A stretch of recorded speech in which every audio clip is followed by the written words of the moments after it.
नमस्कार साथियों, स्वागत है आप सभी का हमारे YouTube चैनल ज्ञान कामना पर। दोस्तों, आज इस वीडियो में मैं आपको बताने वाला हूं कि हम अपनी सिटीजन एसएसओ आईडी को गवर्नमेंट एम्प्लॉय एसएसओ आईडी में कैसे मर्ज करते हैं। तो चलिए वीडियो को शुरू करते हैं। दोस्तों, ये सबसे बड़ी समस्या आ जाती है जब राजस्थान के किसी भी डिपार्टमेंट का कोई गवर्नमेंट एम्प्लॉय या कर्मचारी होता है और जब वो एसएसओ पोर्टल के ऊपर अपनी गवर्नमेंट एम्प्लॉय एसएसओ आईडी बनाता है तो या तो उनकी एसएसओ आईडी नहीं बन पाती है, अगर वो बना भी लेता है तो उनकी जो गवर्नमेंट एम्प्लॉय एसएसओ आईडी वो सही तरीके से काम नहीं कर पाती है। ये समस्या इसलिए होती है क्योंकि आज जो गवर्नमेंट एम्प्लॉय है वो पहले एक नॉर्मल या सामान्य सिटीजन था और उसने पहले एसएसओ पोर्टल के ऊपर अपनी सिटीजन एसएसओ आईडी बनाई थी और उस सिटीजन एसएसओ आईडी के अंदर उन्होंने अपना मोबाइल नंबर, मेल आईडी, आधार नंबर, जन आधार नंबर वगैरह वगैरह जानकारी वो फिल की थी। और इस वजह से जब वो अपने एम्प्लॉय आईडी के अंदर काम करता है या अपनी एम्प्लॉय आईडी बनाती है तो डुप्लीकेसी हो जाती है। इस वजह से उनकी एम्प्लॉय आईडी है, एसएसओ आईडी, वो सही तरीके से काम नहीं कर पाती है। तो इस समस्या का छुटकारा अपन आसानी से पा सकते हैं। इसके लिए सबसे पहले दोस्तों आपको अपनी जो सिटीजन एसएसओ आईडी है उसे आपको डीएक्टिवेट करना पड़ेगा और सिटीजन एसएसओ आईडी का डाटा है आपको एम्प्लॉय आईडी के अंदर ट्रांसफर करना पड़ेगा। ये काम अपन कैसे करते हैं वो मैं आपको बताता हूं। तो दोस्तों, इसके लिए सबसे पहले आपको गूगल पे जाके एसएसओ आईडी लिखना है और एसएसओ आईडी लिखने के बाद यहां पे देखिए आपको एक वेबसाइट दिखाई देगी sso.rajasthan.gov.in। इस वेबसाइट पे आपको विजिट करना है और वेबसाइट पे जैसे आप विजिट करोगे तो देखिए इस तरह का इंटरफेस या फिर लॉगिन पेज आपको यहां पे दिखाई देगा।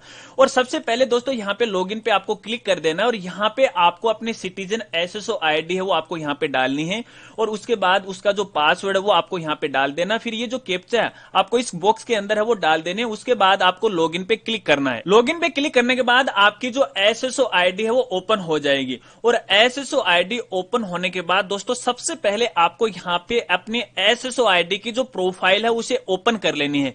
और एसएसओ आईडी की प्रोफाइल ओपन करने के लिए देखिए सबसे ऊपर आपकी एसएसओ आईडी आपको यहां पे दिखाई देगी और इसी के आगे देखिए यहां पे पेंसिल का ऑप्शन है आपको यहां पे दिखाई देगा। इस पेंसिल वाले ऑप्शन पे आपको यहां पे क्लिक कर देना है। इसके बाद दोस्तों यहां पे आपकी एसएसओ आईडी की प्रोफाइल है वो ओपन हो जाती है। और ध्यान रखना फिलहाल ये जो प्रोफाइल ओपन हुई है ये अपनी सिटीजन एसएसओ आईडी की प्रोफाइल ओपन हुई है। सबसे पहले आपको सिटीजन एसएसओ आईडी के अकाउंट को डीएक्टिवेट वो करना पड़ेगा और डीएक्टिवेट करने के लिए दोस्तों आपको सबसे नीचे एक ऑप्शन दिखाई देगा डीएक्टिवेट अकाउंट। देखिए दोस्तों, एक जानकारी आपको बता दूं, पहले यदि हमें एसएसओ आईडी कोई भी यदि अकाउंट हमें डिलीट करवाना पड़ता था या डीएक्टिवेट करवाना पड़ता था तो इसके लिए हमें डिपार्टमेंट को मेल करना पड़ता था, तब जाके हमारा जो नॉर्मल अकाउंट है या फिर सिटीजन एसएसओ आईडी है वो डीएक्टिवेट होती थी। लेकिन अब नया अपडेट आ गया एसएसओ आईडी का। यदि आप गवर्नमेंट एम्प्लॉय हो और पहले से आपकी सिटीजन एसएसओ आईडी बनी हुई है तो आपको पहले अपनी सिटीजन एसएसओ आईडी को खुद ही डीएक्टिवेट करना पड़ेगा और डाटा को मर्ज करना पड़ेगा अपनी गवर्नमेंट एम्प्लॉय के अंदर। तो सारा काम ऑटोमेटिक हो जाएगा और तुरंत हो जाएगा, आपको कहीं पर भी अब मेल करने की कोई आवश्यकता नहीं है। चलिए, सबसे पहले आपको सिटीजन एसएसओ आईडी के अकाउंट को डीएक्टिवेट करना है और इसके लिए आपको नीचे ऑप्शन मिल जाता है डीएक्टिवेट अकाउंट। इस पे आपको यहां पे क्लिक कर देना है। तो यहां पे देखिए कंफर्मेशन है वो मांग रहा है, are you sure you want to deactivate this account. तो आपको यहां पे येस पे क्लिक कर देना है। अब जैसे आप यहां येस पे क्लिक करोगे तो एक ओटीपी आपके मोबाइल नंबर पे आएगी। तो देखिए यहां पे आपका जो मोबाइल नंबर है आपको यहां पे दिखाई देगा, यहां के लास्ट के 3 डिजिट आपको दिखाई देंगे और ये वो मोबाइल नंबर है जो आपकी एसएसओ आईडी के अंदर पहले से आपने ऐड कर रखे हैं। यहां पे आपको ये जो चेक मार्क है इसे आपको एक्टिव कर देना है। ठीक है, एक्टिव करने के बाद ओटीपी आपको यहां पे भेजना है। ओटीपी भेजने के बाद जब आपके मोबाइल नंबर पे ओटीपी आ जाती है तो ओटीपी दोस्तों आपको यहां पे डाल देनी है और कंफर्म आपको कर देना है। तो ओटीपी डालने के बाद दोस्तों इस तरह से आपको एक पॉपअप फिर से दिखाई देगा कंफर्मेशन का और यहां पे सबसे पहले आपको अपनी गवर्नमेंट एम्प्लॉय आईडी वो डाल देनी है या फिर अपनी गवर्नमेंट एसएसओ आईडी वो डाल देनी है। अगर आपको ये नहीं पता है कि यार मेरी तो एसएसओ आईडी एम्प्लॉय आईडी नहीं है तो देखिए ये वही आईडी होती है जो कि आपकी गवर्नमेंट एम्प्लॉय आईडी होती है जो कि आरजे से शुरू होती है, वही आईडी आपको यहां पे डाल देनी है।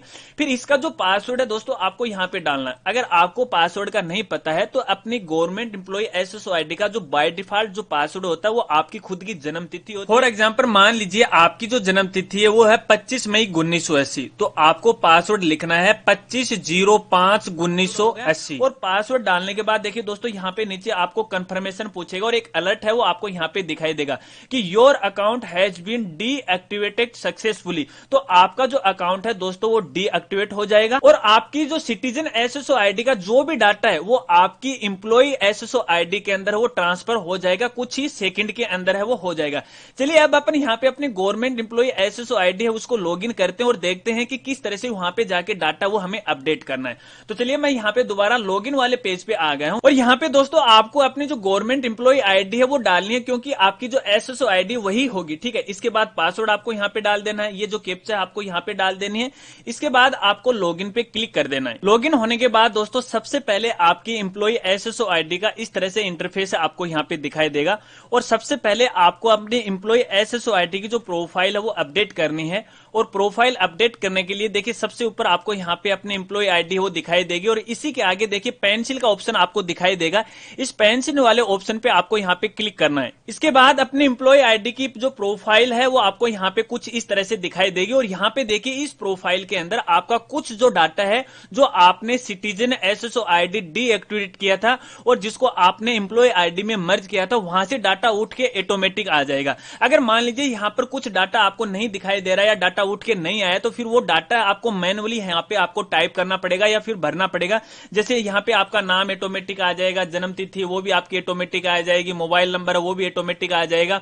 यहाँ पे आपका जो डिपार्टमेंट हो सकता है कि डिपार्टमेंट आपको यहाँ पे नहीं दिखाई दे तो यहाँ से आप अपना डिपार्टमेंट वो सिलेक्ट कर लीजिएगा कि आप कौन से डिपार्टमेंट में एम्प्लॉय हो या फिर कर्मचारी हो। इसके बाद यहाँ पे अपने डिपार्टमेंट की जो एम्प्लॉय आईडी वो आपको यहाँ पे डाल देनी है। इसके बाद जैसे आपका जो एड्रेस है वो आपको डाल देना है, पोस्टल कोड आपको डाल देना है, डिस्ट्रिक्ट आपको यहाँ पे डाल देना है, आधार नंबर है, भामाशाह आईडी है, जन आधार नंबर है, वो तो ऑटोमेटिक आपकी सिटीजन एसएसओ आईडी से यहाँ से उठ के आ जाएंगे क्योंकि डाटा हमने मर्ज किया था तो ऑटोमेटिक आ जाएंगे। अगर नहीं भी आते हैं तो दोस्तों आपको मैनुअली यहाँ पे आपको टाइप करना है और जब आप यहाँ पे मोबाइल नंबर, आधार नंबर या जन आधार नंबर आप डालोगे तो एक ओटीपी आपके मोबाइल नंबर पे आएगी, तभी आप इसे अपडेट है वो कर पाओगे। अब देखिए दोस्तों मान लीजिए आपने पूरी प्रोफाइल अपडेट कर ली तो सबसे लास्ट के अंदर आपको यहाँ पे अपडेट का ऑप्शन है वो मिल जाएगा। इस पे आपको यहाँ पे क्लिक करना है तो एक ओटीपी है वो आपके मोबाइल नंबर पे आएगी। ऐसे आपकी जो एसएसओ आईडी की प्रोफाइल है वो अपडेट नहीं होगी। तो देखिए यहाँ पे ये जो प्रोफाइल अपडेट करने के लिए आप ओटीपी से भी वेरीफाई कर सकते हो, इसे फिंगरप्रिंट है उससे भी आप वेरीफाई कर सकते हो। तो यहाँ पे देखिए आपको टिक मार्क लगाना है कि मैं घोषणा करता हूं, इसको आपको एग्री करना है और यहाँ पे ओटीपी भेजे इस पे आपको क्लिक करना है। तो आपकी एसएसओ आईडी के अंदर जो मोबाइल नंबर है उस मोबाइल नंबर पे एक ओटीपी है वो चली जाएगी, वो ओटीपी आपको यहाँ पे डाल देना है। और दोस्तों जब आप ओटीपी डाल देते हो तो ओटीपी यहाँ से मान्य करे वाले ऑप्शन पे आपको यहाँ पे क्लिक कर देना है। अगर आपने ओटीपी सही डाली है तो आपकी जो प्रोफाइल वो अपडेट हो जाएगी और यहाँ पे स्क्रीन पे एक मैसेज है आपको दिखाई देगा। तो आप यहाँ पे देख सकते हो इस तरह से एक अलर्ट आपके सामने आ जाएगा, आपकी जो एसएसओ प्रोफाइल है वो अपडेट हो गई है सक्सेसफुली और एक मेल है वो आपकी ईमेल पे भी चला गया है और एक मैसेज है वो आपके मोबाइल नंबर पे भी चला गया है। उसके बाद आपको यहाँ पे ओके पे क्लिक कर देना है।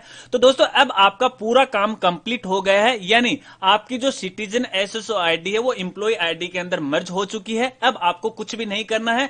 आगे से जब भी आप कोई डिपार्टमेंट की कोई भी अगर आप यूज करते हो तो अपनी गवर्नमेंट एम्प्लॉय एसएसओ आईडी वो डाल के आप यूज है वो कर सकते हो। और यहाँ पर आपको अलग अलग डिपार्टमेंट के काफी सारी एप्लीकेशन है, काफी सारे ऐप हैं, यानी डिपार्टमेंट की वेबसाइट के आपको लिंक है वो मिल जाएंगे। और जो भी आप अपनी एसएसओ आईडी के माध्यम से जो भी आप काम करना चाहते हो डायरेक्टली आप यहाँ से कर सकते हो। बस यही काम आपको करना है। इस तरह से हम अपनी सिटीजन एसएसओ आईडी को एम्प्लॉय एसएसओ आईडी में मर्ज कर सकते हैं। शायद आप समझ गए होंगे।